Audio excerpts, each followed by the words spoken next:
राधे राधे दोस्तों, आप सभी का हमारे चैनल पर स्वागत है। आखिर क्यों माता गंगा ने सभी पुत्रों को मार डाला, लेकिन भीष्म को जीवित क्यों रखा? महर्षि वशिष्ठ के श्राप से 8 वसु देवगण को पृथ्वी पर मनुष्य के रूप में जन्म लेना पड़ा। उन 8 ने गंगा से प्रार्थना की कि वे धरती पर ज्यादा दुख न भोगे। गंगा ने वचन दिया कि वो उनकी माता बनेगी और जन्म लेते ही उन्हें मुक्त कर देगी। इसलिए पहले 7 पुत्रों को नदी में बहाना वास्तव में उनका मोक्ष देना था।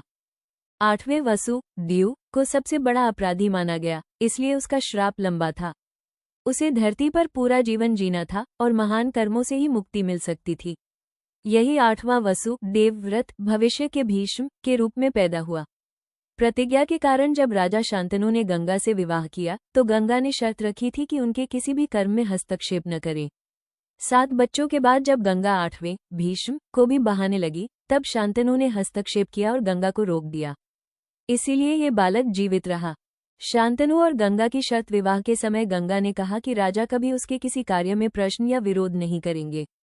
जब भी गंगा ने अपने बच्चों को जन्मते ही नदी में बहाया, शांतनु बहुत दुखी होते, पर शर्त के कारण कुछ नहीं कहते।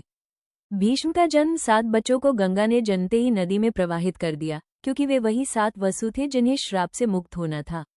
8वें पुत्र दियो वसु को गंगा नदी में नहीं बहा सकी, क्योंकि उसे मनुष्य रूप में जीवन व्यतीत करना था। वही पुत्र देवव्रत कहलाए, जो आगे चलकर भीष्म पितामह बने। तो दोस्तों, वे 8वें वसु थे भीष्म पितामह, जिन्हें श्रापवश लंबा जीवन जीना अनिवार्य था, क्योंकि उनका श्राप जो था वो बाकी बचे हुए वसुओं से काफ़ी ज़्यादा कष्टदायी था, काफ़ी ज़्यादा लंबा था।